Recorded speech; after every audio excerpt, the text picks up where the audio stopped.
नमस्कार दोस्तों, डेट है आज की 30 सितंबर 2021 और स्वागत है आपका एडिटोरियल डिस्कशन में। 3 इश्यूज आज हम डिस्कस करेंगे। सबसे पहला आर्टिकल हम डिस्कस करेंगे पीएम केयर फंड से संबंधित। दूसरा आर्टिकल हम डिस्कस करेंगे गिग वर्कर्स के राइट्स से संबंधित और तीसरा आर्टिकल हम डिस्कस करेंगे डिजिटल हेल्थ आईडी से संबंधित। क्वेश्चन देख लीजिए जो आपको अटेम्प्ट करना है। Who are the gig workers? Gig workers कौन हैं और ऐसा क्यों कहा जाता है गिग इकोनॉमी के वर्कर्स के राइट्स को प्रोटेक्ट करने की आवश्यकता है? 250 वर्ड्स में आपको इस क्वेश्चन का आंसर देना है। चलिए डिस्कशन स्टार्ट करते हैं। First important article PM cares fund से संबंधित है। आप जीएस पेपर 4 के इस टॉपिक से और जीएस पेपर 2 से भी इस आर्टिकल को रिलेट कर सकते हो। क्या बैकग्राउंड है? देखो, जब कोविड-19 की महामारी आई थी ना, तो प्रधानमंत्री मोदी के द्वारा एक फंड इस्टेब्लिश किया गया था, पीएम केयर्स फंड। जनता से आह्वान किया गया था कि आप इस फंड में कंट्रीब्यूट कीजिए ताकि इस फंड में जो पैसा इकट्ठा होगा उसकी सहायता से महामारी के कारण जिन लोगों को सबसे ज़्यादा नुकसान पहुंचा है उनको रिलीफ प्रोवाइड की जा सके। कुछ समय के बाद किसी ने आरटीआई फाइल कर दी पीएमओ में और आरटीआई में मांग की कि इस फंड के पैसे को किस प्रकार से इस्तेमाल किया गया है, आप ये इन्फॉर्मेशन दीजिए। बट पीएमओ ने ये इन्फॉर्मेशन देने से मना कर दिया। मामला पहुंचा दिल्ली हाईकोर्ट में। अब दिल्ली हाईकोर्ट में जब इस मामले की सुनवाई चल रही थी कि पीएम केयर फंड का कैसे इस्तेमाल किया गया, इसकी इन्फॉर्मेशन आरटीआई में दी जाए या फिर ना दिया जाए, इस केस के दौरान पीएमओ ने अपने एफिडेविट में ये कहा, ये जो फंड है ना, पीएम केयर फंड, ये कोई पब्लिक फंड नहीं है और ना ही इसका पैसा कंसोलिडेटेड फंड ऑफ इंडिया में जाता है। इसके बाद पीएमओ ने यह भी कहा, इसीलिए चूंकि ये पब्लिक फंड नहीं है, इसका पैसा कंसोलिडेटेड फंड ऑफ इंडिया में नहीं जाता, इसलिए हम इस फंड की जानकारी नहीं दे सकते आरटीआई के तहत। अब देखो, पीएमओ के इस एफिडेविट के बाद राइटर ने ये आर्टिकल लिखा। राइटर पीएम केयर फंड को क्रिटिसाइज करते हैं और अपने पक्ष में काफ़ी सारे आर्ग्यूमेंट्स देते हैं। सबसे पहला आर्ग्यूमेंट तो राइटर ये कहते हैं, भैया ऑलरेडी 2 फंड मौजूद थे, आपने अलग से एक फंड बनाया ही क्यों? Prime minister national relief fund ये जवाहरलाल नेहरू के टाइम से एग्जिस्ट करता है। जनवरी 1948 में prime minister national relief fund establish किया गया था। उस समय हुआ क्या था, बंटवारे के बाद बहुत से लोग इंटरनली भी डिस्प्लेस हो गए थे और पाकिस्तान से भी आए थे, तो उनको राहत पहुंचाने के लिए जवाहरलाल नेहरू के समय ये prime minister national relief fund establish किया गया था। आज के समय में प्रोविज़न देखो ये हैं, वो परिवार जो नेचुरल कैलमिटीज़ का शिकार बनते हैं जैसे बाढ़, साइक्लोन, उन पीड़ितों को राहत पहुंचाई जा सकती है इस फंड की सहायता से। या फिर अनफॉर्चुनेटली किसी परिवार का एक्सीडेंट हुआ है, राइट्स का कोई पीड़ित है, इवन कुछ हद तक मेडिकल ट्रीटमेंट के लिए भी इस फंड का इस्तेमाल किया जा सकता है। इस फंड को रिकॉग्नाइज किया गया है as a trust under income tax act और इसको मैनेज किया जाता है प्रधानमंत्री या फिर कुछ दूसरे डेलीगेट्स के द्वारा नेशनल काजेज के लिए। तो ये फंड ऑलरेडी मौजूद था। इसके अलावा एक और अच्छा फंड भी एग्जिस्ट कर रहा था, उसका नाम है नेशनल डिजास्टर रिस्पॉन्स फंड। इसको इस्टेब्लिश किया गया था 2005 के डिजास्टर मैनेजमेंट एक्ट के तहत। 2005 के इसी डिजास्टर मैनेजमेंट एक्ट के अंतर्गत डिस्ट्रिक्ट लेवल पर और स्टेट लेवल पर भी डिजास्टर रिस्पॉन्स फंड इस्टेब्लिश करने का प्रोविज़न है। तो राइटर कहते हैं, देखो ये दोनों फंड ऑलरेडी एग्जिस्ट कर रहे थे और जो ये फंड है ना, नेशनल डिजास्टर रिस्पॉन्स फंड, ये प्रॉपर एक एक्ट के तहत इस्टेब्लिश किया गया है, डिजास्टर मैनेजमेंट एक्ट 2005। ये पब्लिक अथॉरिटी है और इसकी ऑडिटिंग भी की जाती है कैग के द्वारा, controller and auditor general of India के द्वारा। और जो अथॉरिटीज़ इसे मैनेज करती हैं वो अकाउंटेबल हैं, उनको आंसर भी देना पड़ता है। इसको यूज़ नहीं किया गया बल्कि एक नया फंड इस्टेब्लिश कर दिया गया, पीएम केयर फंड, जो कि देखो अभी सरकार के एफिडेविट के अनुसार ना तो पब्लिक अथॉरिटी है, ना ही पीएमओ इंफॉर्मेशन देना चाहता कैसे उस फंड्स का इस्तेमाल किया गया है, ना ही उसकी ऑडिटिंग की जा सकती कैग के द्वारा, ना ही उसे किसी एक्ट के तहत इस्टेब्लिश किया गया। पीएम केयर फंड को ना तो किसी एक्ट के तहत इस्टेब्लिश किया गया, ना ही सरकार ने अपने किसी एग्जीक्यूटिव एक्शन से इस्टेब्लिश किया। बस एक वेबसाइट बनी और अनाउंसमेंट कर दी गई और ये पीएम केयर फंड इस्टेब्लिश हो गया। ऐसा राइटर कहते हैं। नेक्स्ट आर्ग्यूमेंट राइटर ये देते हैं, जो प्रधानमंत्री नेशनल रिलीफ फंड है ना, उसमें भी अभी अच्छा खासा पैसा मौजूद है, उसका इस्तेमाल किया जा सकता था कोविड रिलीफ के लिए, बट इसे यूज़ नहीं किया गया।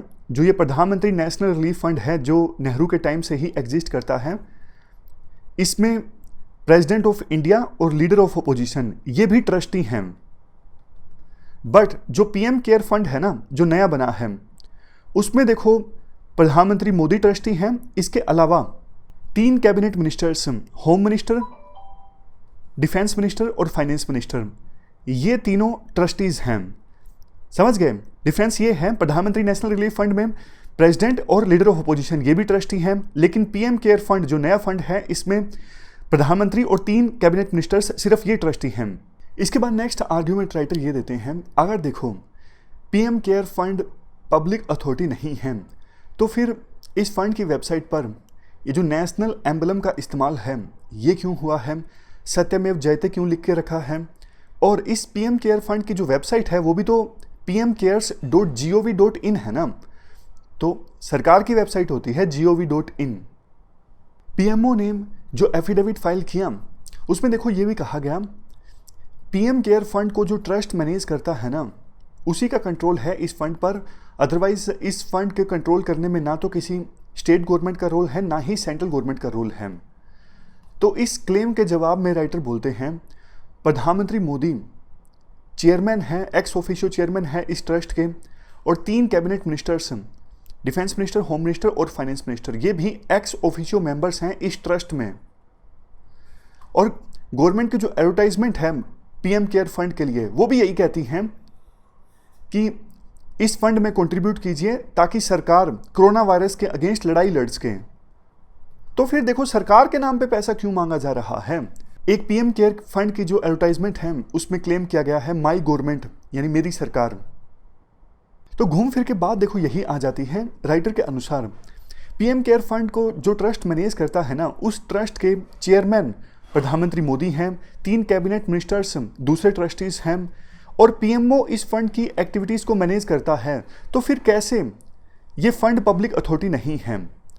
सुप्रीम कोर्ट ऑफ इंडिया ने अपनी एक जजमेंट में, सुप्रीम कोर्ट ऑफ इंडिया की एक जजमेंट है Thalappalam service corporation bank limited versus state of Kerala, इसमें सुप्रीम कोर्ट ने कहा था, आप ये देखो किसी बॉडी का जो सब्सटेंशियल कंट्रोल है वो किसके पास है, ये टेस्ट है पता लगाने का कि वो बॉडी पब्लिक बॉडी है या फिर नहीं है।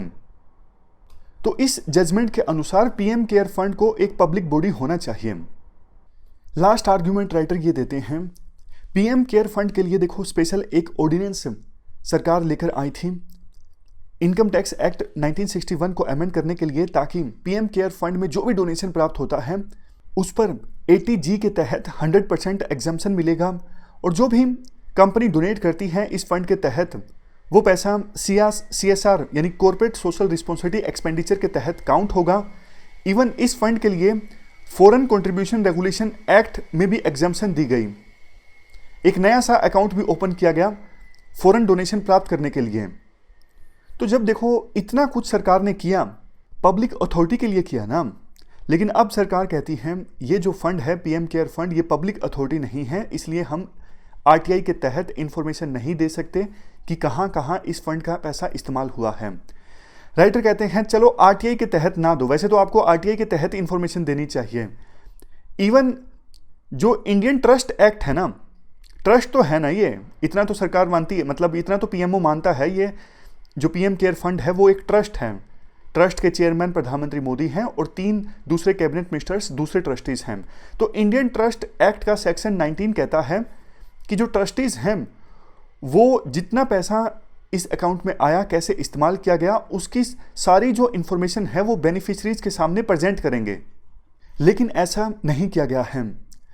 अगर देखो ये फंड पब्लिक अथॉरिटी होता तो फिर जैसे national disaster response fund answerable है, अकाउंटेबल है, कैग के द्वारा ऑडिटिंग भी की जा सकती है उस फंड की, उसी प्रकार से पीएम केयर फंड की भी ऑडिटिंग की जा सकती कैग के द्वारा।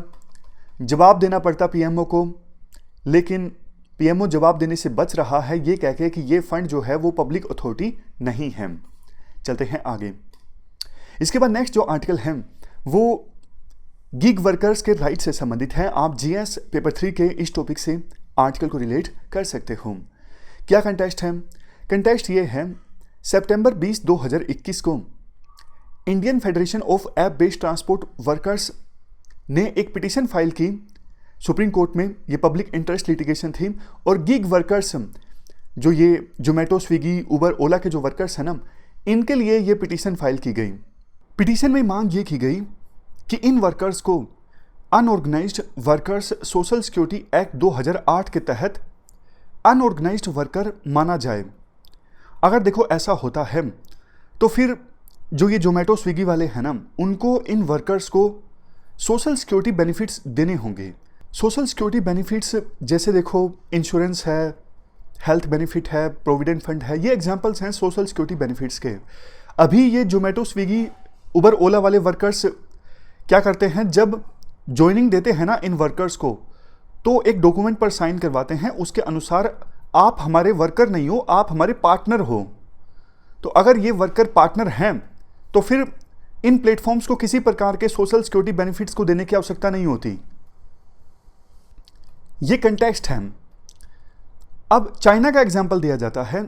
चाइना इस मामले में इंडिया से आगे निकल गया है। जैसे इंडिया में 2 बड़े प्लेटफॉर्म है ना फूड डिलीवरी के, एक जोमेटो और दूसरा स्विगी। उसी प्रकार से चाइना में 2 बड़े प्लेटफॉर्म हैं, एक माइटुआन और दूसरा ELE.me। यूं मान लीजिए इन दोनों का कब्जा है चाइना के फूड डिलीवरी बिजनेस में।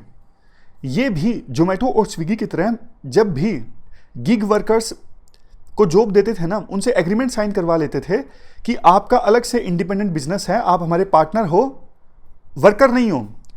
तो जब ये एग्रीमेंट साइन करवाते थे ना, इन प्लेटफॉर्म्स को चाइना के गिग वर्कर्स के प्रति रिस्पॉन्सिबिलिटीज को पूरा करने की जरूरत नहीं थी। वही सोशल सिक्योरिटी बेनिफिट्स जैसे हेल्थ बेनिफिट या फिर इंश्योरेंस संबंधित बेनिफिट, प्रोविडेंट फंड संबंधित बेनिफिट, कुछ भी नहीं करना पड़ता था इन प्लेटफॉर्म्स को। लेकिन चाइना में ना कुछ ऐसा हुआ, क्या हुआ वो अब हम जानेंगे। चाइना में प्रेशर पड़ा इन कंपनीज के ऊपर और इन कंपनीज ने अब लेबर एग्रीगेटर को लिखा है, हमने डिलीवरी वर्कर्स से ये एग्रीमेंट साइन करवाना छोड़ दिया है कि आपका अलग से इंडिपेंडेंट बिजनेस है। इसका सीधा सीधा मतलब ये हुआ कि अब चाइना की ये जो माइटुआन कंपनी है ना, ये डिलीवरी वर्कर्स को अपना वर्कर मानेगी और उनको सोशल सिक्योरिटी की प्रोटेक्शन प्रोवाइड करेगी, जो कि इंडिया में अभी तक नहीं हुआ है। इंडिया में तो अभी सुप्रीम कोर्ट में पिटीशन फाइल की गई है, हमने देखा। लेकिन अब क्वेश्चन आपके मन में आया होगा कि चाइना की इस माइटुआन कंपनी ने क्यों मान लिया कि ये वर्कर इंडिपेंडेंट पार्टनर नहीं है बल्कि हमारे वर्कर हैं। उसका आंसर देखो ये है, चाइना में जो माहौल है ना वो इन गिग वर्कर्स के पक्ष में है। मतलब जनता की बहुत ज़्यादा सहानुभूति है इन वर्कर्स के साथ में। जब कोविड आया तो चाइना में वुहान में लॉकडाउन लगा, इन डिलीवरी वर्कर्स ने फ्रंटलाइन वर्कर के तौर पे काम किया, ज़बरदस्त घर घर जाके खाना पहुंचाया। इवन देखो मैं अपना पर्सनल एक्सपीरियंस शेयर करता हूं, मुझे भी कोविड हुआ था जैसे आपको पता है। तो उस दौरान मैंने घर नहीं बताया था और मेरा काम तो पूरा जोमेटो, स्विगी वर्कर से चला। मुश्किल समय में इन्होंने बहुत ज़्यादा साथ दिया और इसके लिए I am very grateful to them. एक वीडियो भी मैं इस इशू पर बनाने वाला था कि कैसे कैसे ये जो डिलीवरी वर्कर्स हैं चैलेंजेस का सामना करते हैं अपने काम के दौरान। फिर मुझे लगा कि प्री के बाद बनानी चाहिए, अभी आपकी प्री की तैयारी चल रही है। तो खैर मुद्दे पर आते हैं। चाइना में देखो लोगों के जो सेंटिमेंट्स हैं ना इन वर्कर्स के पक्ष में है काफ़ी ज़्यादा। चाइना का जो न्यूज़पेपर है ना पीपल डेली, उस न्यूज़पेपर ने भी लोगों की सेंटिमेंट्स का सम्मान करते हुए डिलीवरी वर्कर्स को टॉप 10 ऑक्यूपेशन में शामिल किया। इवन एक मैगजीन है चाइना की, मंथली मैगजीन है रेनवू मैगजीन में ना एक आर्टिकल छपा था कि डिलीवरी वर्कर्स कैसे कैसे चैलेंजेस का सामना करते हैं। और देखो वो आर्टिकल इतना वायरल हुआ, मतलब बहुत ज़्यादा 200 मिलियन टाइम्स वो आर्टिकल वायरल हुआ। इसका मतलब तो सीधा सीधा ये था ना कि चाइनीज़ जो यूजर्स हैं वो बहुत ज़्यादा सिंपैथी रखते हैं इन डिलीवरी वर्कर्स के साथ। चाइना की इस रेनवू मैगजीन में ये भी बताया गया किस प्रकार से कितने ऑर्डर प्राप्त होंगे उसका बर्डन भी इन वर्कर्स के ऊपर ही डाल दिया गया है। जैसे आपको भी बोलते होंगे ना जो जोमेटो, स्विगी वाले हैं, हमें रेटिंग दीजिए, जिसकी ज़्यादा रेटिंग होगी उसको ज़्यादा ऑर्डर मिलेंगे। और दिखा दिया जाता है जोमेटो स्विगी में टाइम लगेगा ऑर्डर डिलीवर करने में 15 मिनट, जानबूझ के कम दिखा दिया जाता है, और टाइम एक्चुअल में लगेगा 25 मिनट 30 मिनट। तो फिर जिसने ऑर्डर किया है वो कई बार भड़क जाता है इन वर्कर्स के ऊपर, ये भी नहीं सोचता कि कितना ट्रैफिक होगा, कितनी मुश्किलों का सामना करके वो वर्कर जो है वो भाग भाग कर आया है। कई लोग नहीं सोचते। ये इनका एल्गोरिथम ही ऐसा है इन प्लेटफॉर्म्स का, जोमेटो का, स्विगी का, कि जो ऑर्डर करते हैं और जो ऑर्डर डिलीवर करते हैं दोनों के बीच में एनिमोसिटी हो जाती है कि आपने जो ऑर्डर है वो देर से डिलीवर किया। तो कहने का मतलब ये है, पब्लिक सेंटिमेंट्स चाइना में पूरी तरह से इन डिलीवरी वर्कर्स के पक्ष में मोबिलाइज होना स्टार्ट हो गए, और कोविड के चलते देखो ऑर्डर भी बढ़ना स्टार्ट हो गए। लेकिन जब जैसे जैसे ऑर्डर बढ़े, इन प्लेटफॉर्म्स ने, मतलब चाइना के जो माइटुआन जैसे प्लेटफॉर्म हैं, उन्होंने इन वर्कर्स को और ज़्यादा एक्सप्लॉइट करना स्टार्ट कर दिया। फिर ये जो वर्कर्स हैं चाइना में संगठित होना स्टार्ट हुए, इकट्ठा होने स्टार्ट हुए अपनी मांगों को लेके। कई सारी सिटीज़ में उन्होंने स्ट्राइक कर दी। जैसे जैसे उन्होंने स्ट्राइक की, पब्लिक सेंटिमेंट्स और ज़्यादा मोबिलाइज होने स्टार्ट हो गए इनके पक्ष में। तो आखिरकार चाइना की सरकार को एक्शन लेना पड़ा। चाइना ने कई सारी टेक कंपनीज के ऊपर अपना कंट्रोल इंक्रीज कर दिया, इंक्लूडिंग अलीबाबा। आपने ये सुना भी होगा, पता नहीं क्यों था हिंदू ने इस इशू को अभी तक कवर नहीं किया है, हम कर लेंगे। चाइना ने टेक कंपनीज के ऊपर काफ़ी रिस्ट्रिक्शंस लगाई हैं, जैसे अलीबाबा, टेंसेंट, क्योंकि चाइना की सरकार चाहती है कि कॉमन प्रोस्पेरिटी आए चाइना में, मतलब इनइक्वालिटी ना आए। ऐसा ना हो कि एक पर्सन के पास तो अनगिनत पैसा है मतलब पॉसिबल नहीं है, बहुत ज़्यादा पैसा है यूँ मान लीजिए, दूसरी तरफ गरीबी है। ये चाइना की सरकार नहीं चाहती। इसी वजह से जो बड़ी बड़ी कंपनीज हैं ना, उन पर लगाम लगाना स्टार्ट कर दिया है चाइना की सरकार ने। इसकी वजह से काफ़ी सारी बड़ी बड़ी कंपनीज का जो वैल्यूएशन है वो कम हो गई है। उसी के तहत जो ये माइटुआन फूड डिलीवरी वाली कंपनी है ना, इसको कंट्रोल करने के लिए भी सरकार के द्वारा एंटी मोनोपोलिस्टिक गाइडलाइंस जारी की गई। उसी के बाद इस माइटुआन कंपनी ने लेबर एग्रीगेटर को लिखा कि भैया हम अब उन्हें ये नहीं एग्रीमेंट उनसे साइन करवाएंगे कि आप इंडिपेंडेंट पार्टनर हो। मतलब अब चाइना में माइटुआन कंपनी को मजबूर होना पड़ेगा गिग वर्कर्स को अपना वर्कर मानने के लिए और उनको सोशल प्रोटेक्शन प्रोवाइड करने के लिए। अब लास्ट में इंडिया की बात की जाती है। राइटर कहते हैं इंडिया में देखो सिचुएशन डिफरेंट है। इंडिया में पब्लिक सेंटिमेंट से इतने ज़्यादा डिलीवरी वर्कर्स के साथ में नहीं हैं। यहाँ पर चेंज लाने की जो बात है वो डिलीवरी वर्कर्स के द्वारा ही की जा रही है, जनता के द्वारा नहीं। 2020 में हैदराबाद में 3000 स्विगी वर्कर्स ने स्ट्राइक कर दी, क्योंकि स्विगी ने पर ऑर्डर रेट जो थे वो 35 से घटाकर 15 कर दिए थे। इसके बाद वहाँ पर जो joint commissioner of the labour department थे, उन्होंने मीटिंग बुलवाई। एक तरफ स्विगी के मैनेजर और दूसरी तरफ स्ट्राइक कर रहे वर्कर्स। तो ये इंडिया में पहली बार था कि इस प्रकार से फूड डिलीवरी प्लेटफॉर्म के वर्कर्स ने स्ट्राइक की और इस प्रकार से उस स्ट्राइक को हैंडल किया गया। इवन जब जोमेटो का आईपीओ आया ना, तो उस समय भी कुछ वर्कर्स ने दूसरे दूसरे नामों से ट्विटर अकाउंट बनाए और बताया कि किस प्रकार से जो ये प्लेटफॉर्म है जोमेटो, जिसका आईपीओ रिलीज हुआ था, वो वर्कर्स को एक्सप्लॉइट करता है। तो अब देखो जो पीआईएल फाइल की है सुप्रीम कोर्ट में, ये बिल्कुल सही मौका है इन वर्कर्स को राइट्स प्रोवाइड करने का। इवन जनता को भी जागरूक होने की आवश्यकता है। जैसे यूएसए में इसी प्रकार का एक प्लेटफॉर्म था, उसके वर्कर स्ट्राइक कर रहे थे, उस प्लेटफॉर्म का नाम भी देख लीजिए, इंस्टाकार्ट। तो डिलीवरी वर्कर्स ने जनता से आह्वान किया कि आप अपनी ऐप जो है वो अनइंस्टॉल कर दो जब तक कि हमारी मांगों का समाधान निकल नहीं जाता, मतलब आप हमारा साथ दीजिए। तो हमारे देश में भी कल को अगर देखो जोमेटो स्विगी वर्कर्स जो हैं वो कुछ स्ट्राइक करते हैं, अपनी मांगे रखते हैं, तो हमें उनका पूरा पूरा साथ देना चाहिए। पब्लिक ओपिनियन जो है उनके पक्ष में वो मजबूर करेगा इन प्लेटफॉर्म्स को वर्कर्स के हक में रूल्स चेंज करने के लिए। तो ये पूरा आर्टिकल हमने डिस्कस किया गिग वर्कर्स के बारे में। चलते हैं आगे। इसके बाद नेक्स्ट आर्टिकल हेल्थ आईडी से संबंधित है। आप जीएस पेपर 2 के इस टॉपिक से आर्टिकल को रिलेट कर सकते हो। क्या कंटेक्स्ट है? प्रधानमंत्री मोदी ने अनाउंस किया कि नेशनल डिजिटल हेल्थ मिशन, जिसका देखो सबसे इंपॉर्टेंट एस्पेक्ट तो ये है कि देश में सभी सिटीजन्स वॉलंटरीली एक हेल्थ आईडी बनवा सकते हैं। ये हेल्थ आईडी 14 अंकों की होगी और इस हेल्थ आईडी की सहायता से किसी भी पेशेंट का, मान लीजिए कोई पर्सन है एक्स की ये 14 अंकों की हेल्थ आईडी है, इसकी सहायता से उस पेशेंट का सारा जो प्रीवियस रिकॉर्ड है, हेल्थ रिकॉर्ड, वो एक्सेस किया जा सकता है। फायदा देखो इसका ये होगा, कोई पेशेंट एक्स कहीं पर भी जाता है, कोई भी डिजीज हो जाता है, भगवान ना करे, तो कोई भी डॉक्टर उस हेल्थ आईडी की सहायता से उसका पूरा जो प्रीवियस हेल्थ रिकॉर्ड है ना, सारी की सारे जो उसने टेस्ट करवाए कभी भी, सारा कुछ एक्सेस कर सकता है। तो कल को रिपोर्ट्स कैरी आउट करने का जो झंझट है वो खत्म हो जाएगा। इसके साथ साथ कई बार पेशेंट पूरी बात डॉक्टर को बता नहीं पाता, तो उस हेल्थ आईडी की सहायता से डॉक्टर को पूरी बातें अपने आप ही पता लग जाएंगी। ये फायदा होगा इस डिजिटल आईडी का। राइटर कहते हैं अच्छी बात है, मतलब अगर देखो सारा प्रीवियस रिकॉर्ड डॉक्टर एक्सेस कर लेता है तो अच्छी बात है, अच्छे ढंग से इलाज कर पाएगा डॉक्टर। लेकिन राइटर के अनुसार ये बड़ी प्रॉब्लम नहीं है हेल्थ सेक्टर की। बड़ी प्रॉब्लम हमने कोविड-19 की सेकेंड वेव के दौरान देखी। हॉस्पिटल्स की कमी है हमारे देश में, डॉक्टर्स की कमी है, दवाइयाँ अभी भी इतनी महंगी महंगी हैं, गरीब लोग उसको एक्सेस नहीं कर पाते। ये बड़ी प्रॉब्लम्स हैं, सरकार को इन प्रॉब्लम्स का समाधान करना चाहिए। और देखो बेशक हेल्थ आईडी का फायदा तो होगा, लेकिन रिस्क भी काफ़ी ज़्यादा है। रिस्क कैसे है, मैं आपको एग्जांपल देता हूँ। हेल्थ आईडी से क्या होगा, सभी लोगों का जो ये हेल्थ आईडी बनवाएंगे उनका जो रिकॉर्ड है वो एक जगह पे इकट्ठा हो जाएगा। जब देखो एक जगह पे लोगों का जो रिकॉर्ड है वो इकट्ठा हो जाएगा, जो इंश्योरेंस वाली कंपनीज हैं उनको वो डेटा मिल सकता है कैसे ना कैसे करके, चोरी से या फिर सरकार से लेकर। तो फिर कल को जो इंश्योरेंस वाली कंपनीज हैं, किसी का भी इंश्योरेंस करने से पहले रिस्क प्रोफाइल देखेंगी और इंश्योरेंस करेंगी नहीं जिसको आवश्यकता है।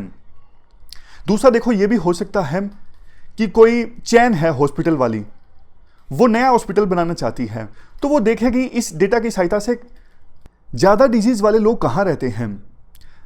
अब एक बात तो देखो आप भी जानते हैं, शहरों में कुछ लोकेलिटीज़ में लोग ऐसे होते हैं जो कि बेहतर सिचुएशन में होते हैं अपना इलाज करवाने के लिए, चाहे छोटे से छोटा कोई डिजीज़ भी ना हो, तो उनका डेटा ज़्यादा, उनके डेटा से ज़्यादा अट्रैक्ट होंगे हॉस्पिटल्स के चेन्स, और वहीं पर अपना क्लिनिक, वहीं पर अपना हॉस्पिटल जो है वो खोलने की कोशिश करेंगे, जबकि रूरल जो एरिया है वो पूरी तरह से नेग्लेक्ट हो जाएगा। इसीलिए राइटर बोलते हैं अगर देखो डिजिटल हेल्थ इकोसिस्टम को ठीक करना है ना, तो आप हेल्थ सेक्टर के जो फंडामेंटल्स हैं उन्हें इंप्रूव कीजिए, क्वालिटी हेल्थ केयर प्रोवाइड कीजिए, हॉस्पिटल्स को ज़्यादा फंडिंग दीजिए, हेल्थ इंफ्रास्ट्रक्चर पर खर्चा ज़्यादा कीजिए। अभी भी 2.5% ऑफ जीडीपी सरकार खर्च नहीं करती है हेल्थ इंफ्रास्ट्रक्चर पर। तो ये हमने पूरा आर्टिकल डिस्कस किया डिजिटल हेल्थ आईडी से संबंधित। हमारी आज की इस डिस्कशन में इतना ही है। आज हमने 3 इश्यूज़ को डिटेल से डिस्कस किया। Thank you very much for discussion.